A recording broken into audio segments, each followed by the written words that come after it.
أعوذ بالله من الشيطان الرجيم.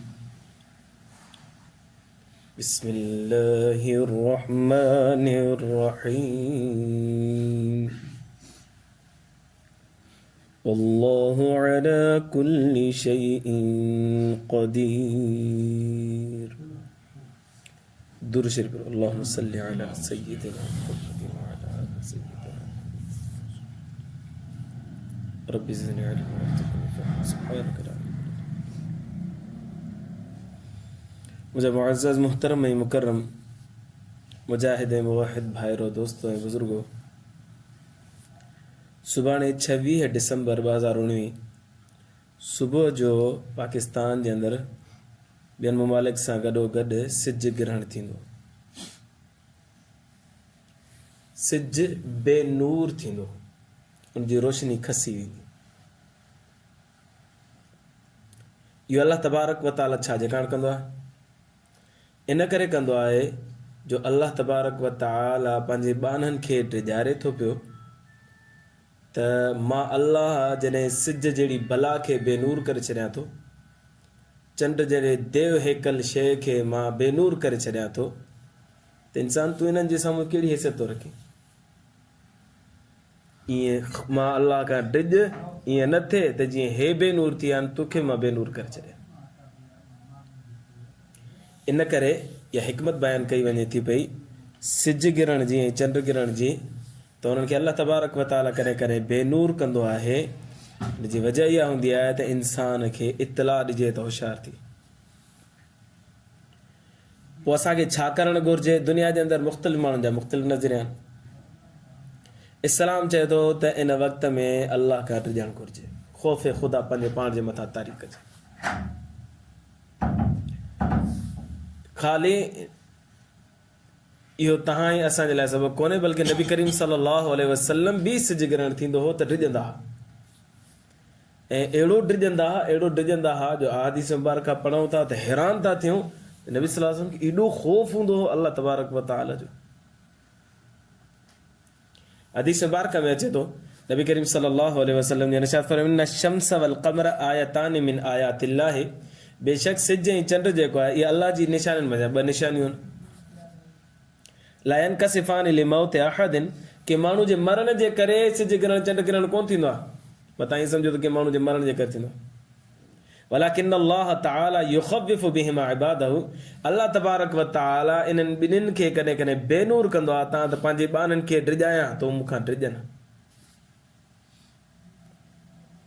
मालूम थियो त इस्लाम जो नुक़्ता नज़र ही आहे त जॾहिं बि सिज ग्रहण थिए या चंड ग्रहण थिए त अल्लाह खां ड्रिजणु शुरू करे। हूअं ई ड्रिजणो अल्लाह तबारक व तआला खां, पर इन वक़्त में ख़ासि कर ड्रिजणु शुरू करे। ईअं न थिए त इहो हुनजे मथां अज़ाब आयो त तव्हां मुंहिंजे मथां बि अज़ाब अची सघे थो पियो। अल्लाह खां ड्रिजे, माफ़ी घुरिजे।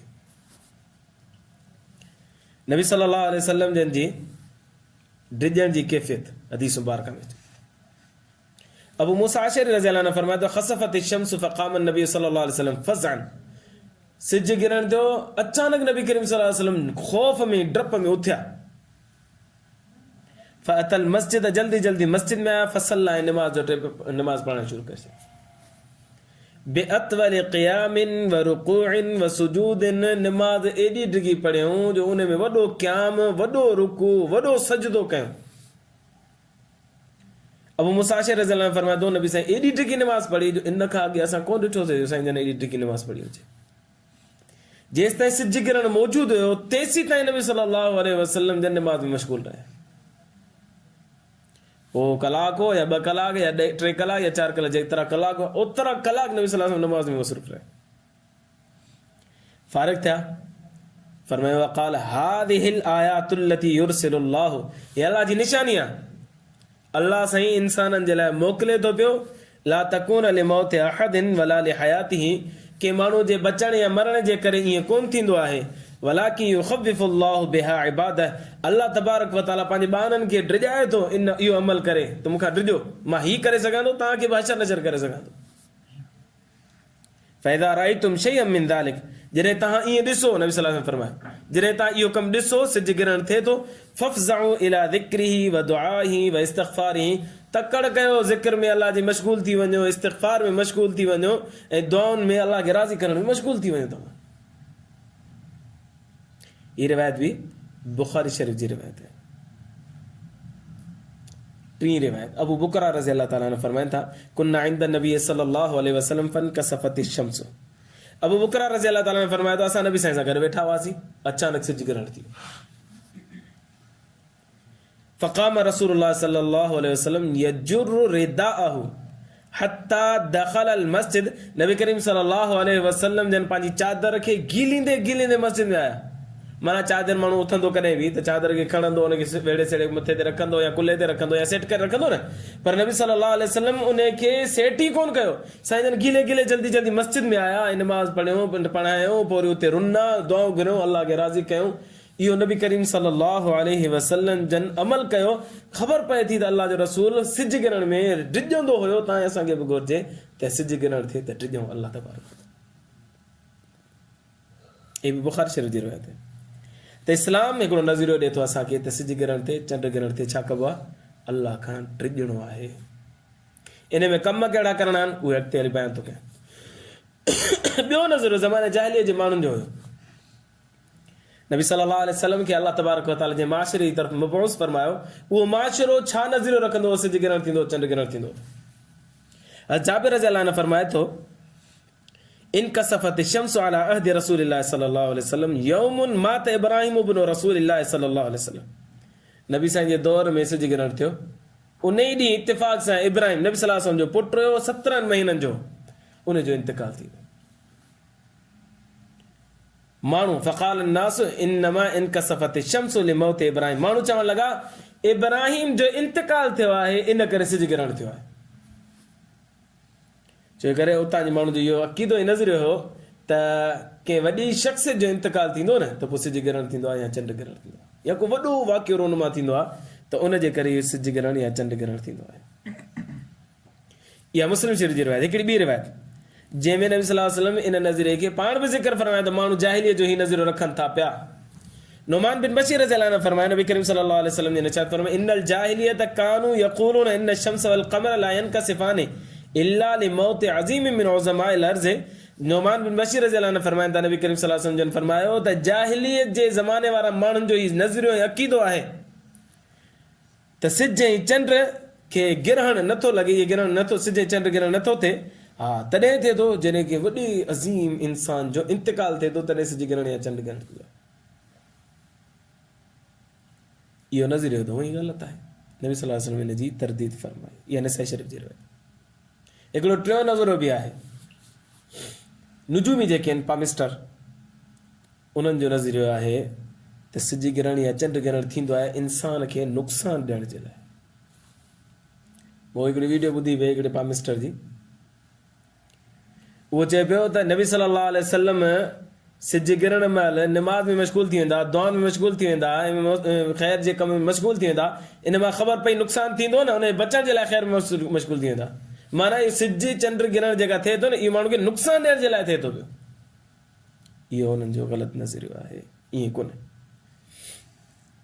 उहे चवनि था जेकॾहिं ईअं सिज गिरण थिए थो न पोइ हामला औरतुनि खे नुक़सानु थींदो, कंहिंखे ड्यूटी मिलणी हूंदी त हुनजो ऑर्डर कैंसिल थी वेंदो, केरु सफ़र करणु वेंदो त हुनखे नुक़सानु थींदो, उहा सफ़र न कयो, ख़्यालु कयो हिन ॾींहं में हिन हफ़्ते में ईअं न कयो। इहे नुक़सान जे लाइ सिज गिरण थींदो आहे, नुक़सानु ॾियण जे लाइ चंड गिरण थींदो आहे। हितां माण्हू जी इहो नज़रियो आहे। पामिस्टर नुजूमी तव्हांखे गुज़ारिश कयां, काविश अख़बार तव्हां असां घणेई पढ़ूं था पिया। काविश अख़बार में लिखियलु हूंदो अथव त 12 महीना आहिनि, 12 स्टार सितारा आहिनि। हीअ जदवल आहे, हीअ हुती आहे, अलाए छा, इहे अजीब अजीब नाला आहिनि हिननि जा। इहो नज़रियो रखण वारो नबी सल्लल्लाहु अलैहि वसल्लम जन फरमायो जेको इन ॻाल्हि ते यकीन रखे थो 40 ॾींहं त निमाज़ी क़बूल कोन्हे। इहो असांजो नज़रियो कोन्हे, मुस्लमाननि जो नज़रियो ई कोन्हे इहो सितारनि ते ईमान आणणु। सितारा अल्लाह जी मख़लूक आहे, बसि हिन ते ईमान आणणो आहे बसि। बाक़ी सितारा हीअं था थियनि असांजी ज़िंदगी में हेर फेर कनि था पिया। मुंहिंजो सितारो गर्दिश में आहे, मुंहिंजो सितारो चढ़े थो पियो, मुंहिंजो सितारो नुक़सानु थो ॾिए मूंखे, सभु कूड़ आहे। अल्लाह साईं हिन काविश वारनि खे हिदायत ॾिनी, का अख़बार कोन थी छापे, मूं त कोन ॾिठो, काविश में ॾिसूं था रोज़ अचे थो आपका दिन कैसा गुज़रेगा, सॼो ॾींहुं तव्हांजो ई गुज़रंदो। इहो ग़लति आहे, हिन खां बचणु घुरिजे। चौथों नज़रियो, ही त अजीब नज़रियो आहे, हिंदुनि जो नज़रियो छा आहे सिज गिरण जे बारे में। इंडिया जो हिकिड़ो आलिम आहे मौलाना अब्दुल अहद, उन हिकिड़ी किताब लिखी आहे कमर व मौजा शकुल कमर। उन में लिखियो आहे त असांजे जेके हिंदू आहिनि उहे चवनि था पिया त क़दीम ज़माने में असांजा कुझु देवता हुआ, कुझु दानू हुआ। देवता ऐं दानू उन्हनि जी अज़ीम शख़्सियात तसवुर कयूं वेंदियूं। देवता ऐं दानू जेके हुया उहे वॾी सलाहियतुनि वारा हुआ, वॾा बावकार हुया। पोइ उन्हनि हिकु दफ़े मीटिंग कई त असां सलाहियतुनि जे बावजूदि हिकु ॾींहुं मरी वेंदासीं, ख़तमु थी वेंदासीं, छो न अहिड़ो कमु कजे जो त असां हमेशह हमेशह जे लाइ अमर थी वञूं, यानी बाक़ी रहूं, ज़िंदा रहूं, मरूं न, मौत न अचे। उन मीटिंग जो नतीजो इहो निकितो त बाबा आबे हयात इहो पींदासीं न या खाईंदासीं, इहो असांखे मिली वेंदो न, असां उनखे अपनाईंदासीं त पोइ हमेशह हमेशह जे लाइ असां अमर थी वेंदासीं। पोइ उन्हनि छा कयो जो मिली सिली करे महिनत कई। आबे हयात किथे आहे? अब आबे हयात समुंड जे हेठि आहे, उनजो जोहर आबे हयात समुंड जे अंदरि विच में मिले थो पियो, उन मां उनखे कढी करे उहो असां खाईंदासीं त हमेशह हमेशह ज़िंदा रहंदासीं। पोइ हेॾा देवता हेॾा दानू मिली सिली करे उन्हनि ज़ोर ॾिनो, ज़ोर ॾेई करे उहो जेको जोहर आबे हयात जो ज़मीन उन में पाणी जी तह में हुयो उनखे ॿाहिरि कढियऊं। ॿाहिरि कढियऊं त ही जेके देवता ऐं दानू हुया न, इन दानुनि मां हिकिड़ो दानू हो, उनजो नालो राहू। उन छा कयो जो झटपट जीअं जोहर ॿाहिरि निकितो आबे हयात जो, त उहो खणी करे वात में विझी छॾियो। जॾहिं दानुनि मां हिकिड़े उहो खणी करे वात में विझी छॾियो त हिन पासे जेके देवता हुया न, उन देवता हिकिड़े छा कयो, ॾिठो त भेण हिननि त असां सां गद्दारी करे छॾी, झटपट खाई हलियो, त उन तलवार कढी देवता ऐं उन दानू खे ज़ोर सां हई सिसी धार करे छॾीसि। पर जेॾी महिल उन वात में आबे हयात विधो न, त आबे हयात वात में ई हो त हिन सिसी कटिजी वई ऐं हेठि धड़ में आबे हयात कोन वियुसि, न वियुसि त उहो जेको जोहर आबे हयात जो वात में विधो उहो हिन गीची मां ॿाहिरि निकिरी आयुसि। हाणे साईं फरमायो त जॾहिं जेको धड़ हुयो न उन में त आबे हयात वियो ई कोन हो, लिहाज़ा उहो फानी थी वियो। वात में आबे हयात वियो हो, निड़ी मां निकिरी आयो। हीअ मुंडी जेका आहे न, इहा हमेशह हमेशह जे लाइ अमर थी वई ऐं बाक़ी रहिजी वई। पोइ इहा मुंडी ईअं मथे हली वई आसमान ते, ऐं इहा कॾहिं कॾहिं सिज खे बगी वेंदी आहे, चंड खे बगी वेंदी आहे, जंहिंजे करे सिज गिरण ऐं चंड गिरण थींदो आहे। हल केॾी महिनत कयूं, कहानी ठाही अथनि, पर हुनखे हेठि धड़ कोन्हे। पोइ वात सां ई खाईंदो आहे ऐं पोइ हिन मुंडी मां सिज निकिरी ईंदो आहे। जेतिरी देरि हुनजे जिस्म मुंडी मां ई गुज़रंदो आहे ओतिरी देरि सिज गिरण या ओतिरी देरि चंड गिरण थींदो आहे। इहो हिंदुअनि जो नज़रियो आहे। हिकिड़ो नज़रियो चाइनीज़ जो बि आहे। हिकिड़ी किताब आहे इंसाइक्लोपीडिया ऑफ ब्रिटानिका, इन किताब जे अंदरि लिखियलु आहे त चाइनीज़ जो नज़रियो इहो त वॾो अज़दोहो चऊं या ड्रैगन चऊं, उन्हनि जो ख़्यालु हुते अज़दोहो माण्हुनि खे बि खाई थो वञे, जानवरनि खे बि खाई थो वञे। इहो कॾहिं कॾहिं अज़दोहो जेको आहे न, सिज खे बि खाए थो, चंड खे बि खाए थो। सिज खे खाए थो त सिज गिरण थिए थो, चंड खे खाए थो त चंड गिरण थिए थो। हिकिड़ो नज़रियो साइंसदाननि जो बि आहे। साइंसदान चवंदा असां महिनत कई आहे ऐं असां हिन नतीजे ते पहुता आहियूं त सिज गिरण कीअं थो थिए, चंड गिरण कीअं थो थिए। तव्हां असां स्कूलनि में पढ़ंदा आहियूं, कॉलेजनि में, यूनिवर्सिटियुनि में पढ़ंदा आहियूं। साइंसदान चवंदा त सिज ऐं चंड ऐं ज़मीन पंहिंजे मदार में हलंदा रहनि था, पोइ हिकिड़े हलंदे हलंदे अचानक पंहिंजे साम्हूं आम्हूं साम्हूं हिक ॿिए जे अची था वञनि। पोइ जॾहिं सिज ऐं चंड जे दरमियान में विच में ज़मीन अची थी वञे त सिज जी रोशनी जेका चंड ते पवणी हूंदी आहे उहा चंड ते न पइजी सघंदी, उहा ज़मीन ते पवंदी आहे त चंड बेनूर थी वेंदो आहे। चंड खे पंहिंजी रोशनी त आहे कोन, सिज खां वठंदो आहे, चंड बेनूर थी वेंदो आहे, इनखे चंड गिरण चइबो आहे। अहिड़े नमूने सां सिज ऐं ज़मीन जे दरमियान में चंड अची वेंदो आहे त सिज जी रोशनी जेका ज़मीन ते पवणी हूंदी आहे उहा ज़मीन जे बदिरां चंड ते पवंदी आहे त ज़मीन ते ऊंधा थी वेंदी आहे। इन करे सिज गिरण थी वेंदो आहे। चंड गिरण ऐं सिज गिरण जो हू पंहिंजो हिकिड़ो नज़रियो बयानु कनि था पिया साइंसदान। सतो नज़रियो त कोन पियो, हिकिड़ी ॻाल्हि आहे करे छॾियां, ग़ुलाम अहमद कादियानी जो बि आहे। हदीस मुबारक में ईंदो आहे, नबी करीम सल्लल्लाहु अलैहि वसल्लम ने इरशाद फरमायो त इमाम मेहदी जॾहिं ईंदो, हिकिड़ो रमज़ान ईंदो, उन रमज़ान में 2 दफ़ा सिज गिरण थींदो। हिकिड़ो 1 तारीख़ थींदो, हिकिड़ो 15 तारीख़ थींदो। दार कुतनी जी रिवायत। इत्तेफ़ाक़ सां हिन ग़ुलाम अहमद कादियानी जो हिकिड़ो अहिड़ो रमज़ान आयो, उन रमज़ान में 2 दफ़ा सिज गिरण थियो, पर थियो हिकिड़ो 13 तारीख़ ते ऐं हिकिड़ो 28 तारीख़ ते रमज़ान जी। पोइ ही नचंदो त मां इमाम मेहदी आहियां, छो जो करे मुंहिंजे बारे में जेका बिशारत नबी साईं ॾिनी त 2 दफ़ा उहो थींदो, सिज गिरण थींदो, उहो मुंहिंजे दौर में थियो आहे, मूंखे मञियो, मुंहिंजे मथां ईमान आणे। अलायाज़ु बिल्लाह ताला। तो उन असां जवाबु इहो ॾींदा भाई हीअ हदीस ई ज़ईफ़ आहे, हदीस सही कोन्हे। नंबर 1। नंबर 2, जेकॾहिं इहा हदीस सही बि हुजे त नबी सल्लल्लाहु अलैहि वसल्लम जो जेको फरमान आहे त पहिरीं तारीख़ ते सिज किरण थींदो ऐं 15 ते थींदो। तूं जे दौर में जेको थियो उहो 13 ते थियो ऐं 28 ते थियो, ॿई ॻाल्हि तारीख़ूं ॿियूं हुयूं। लिहाज़ा तुंहिंजो दावो ई ग़लति आहे। त ही कुझु नज़रियात असांजे माशरे जे अंदरि सिज किरण जा आहिनि। अच्छा, असांखे करणु छा घुरिजे? सुभाणे सिज किरण आहे, छा कजे? हदीस मुबारका में अचे थो, बुखारी शरीफ़ में नबी सल्लल्लाहु अलैहि वसल्लम फरमायो फ़इज़ा रअयतुम ज़ालिक, जॾहिं तव्हां सिज किरण ॾिसो। हिते जदीद दौर आहे, अॻुवाटी ख़बर पइजी थी वञे त हेतिरनि कलाकनि जो थींदो, हेतिरनि मिंटनि जो थींदो, हेतिरनि सेकेंडनि जो थींदो। पर पुराणे दौर में टेक्नोलॉजी न हुई त नबी सल्लल्लाहु अलैहि वसल्लम फरमायो जीअं तव्हां ॾिसो अचानक थिए त पोइ छा कयो? फदउल्लाह, अल्लाह खां दुआऊं करणु शुरू करे छॾियो। हुकम त अॻे ई करिणो आहे, ख़ौफ़ वारो जेको मूं ॿुधायो, अल्लाह खां ड्रिजणो आहे। नंबर 2 कमु करिणो आहे फदउल्लाह, अल्लाह खां दुआऊं घुरणियूं, गिड़ गिड़ाए करे रोई रोई करे दुआऊं घुरणियूं। नंबर 2 वकब्बिरू, अल्लाह जी वॾाई बयानु करणी आहे, अल्लाह जी तारीफ़ करणी आहे, अल्लाह जी बुज़ुर्गी खे बयानु करणी। नंबर 3 वसल्लू, नमाज़ बि पढ़णी आहे। इहा नमाज़ पढ़णु सुन्नत आहे, पर हाणे कासमाबाद में 2 जॻहियुनि ते नमाज़ जो एहतमाम थियो आहे। नंबर 1 वैदत कॉलोनी में जामे मस्जिद आहे, उते बि नमाज़ जो एहतमाम कयो आहे। जेके साथी खे वेझो उहो पए त माण्हू उते वञे। ॿियो पंहिंजे हिते अलमदार चौक वटि वेझो ई मस्जिद आहे, एक मीनार मस्जिद। अलमदार चौक खां जीअं ई मुड़ूं था पहिरीं गली में मस्जिद आहे, अंदरि कब्रिस्तान जे पासे में एक मीनार मस्जिद, उते बि नमाज़ जो एहतमाम कयो वियो आहे। 2 रकातूं पढ़बियूं ऐं उन 2 रकातुनि जे अंदरि डिघी तिलावत कबी, डिघा रुकू कबा, डिघा सजदा कबा। जेके दोस्त शिरकत करणु चाहिनि त उते शिरकत कनि। ऐं नंबर 4 वतसद्दकू, सदको बि ॾिजे, ख़ैरात कजे, अल्लाह तबारक व तआला जे नाले ते मां ग़रीबनि जी मदद कजे। ऐं हिन रिवायत जे अंदरि ते 4 शयूं ज़िक्र आहिनि। हिकिड़ी ॿी बुखारी जी रिवायत मां अॻे पढ़ी आयुमि, उन में इस्तिग़फ़ार जो ज़िक्र आहे त अल्लाह खां माफ़ी बि घुरिजे, तौबा ऐं इस्तिग़फ़ार बि कजे। 5 कम हिकिड़ा करणा आहिनि, 6 कम अलॻि। जेको मरकज़ी कमु आहे उहो ख़ौफ़ ख़ुदा पंहिंजे अंदरि में आणणो आहे। ऐं इन खां अलावा अल्लाह खां दुआ घुरणी आहे, अल्लाह जी वॾाई बयानु करणी आहे, नमाज़ पढ़णी आहे, सदको करिणो आहे ऐं इस्तिग़फ़ार करिणो आहे।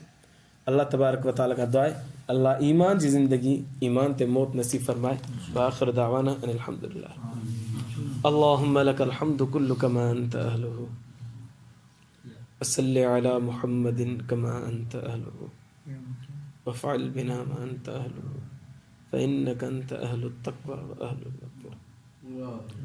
अल्लाहुम्मा इग़फ़िर लना ज़ुनूबना वकफ़िर अन्ना सय्यिआतिना वतवफ़्फ़ना मअल अबरार। नस्तग़फ़िरुल्लाह व नतूबु इलैक, नस्तग़फ़िरुल्लाह व नतूबु इलैक, नस्तग़फ़िरुल्लाह व नतूबु इलैक।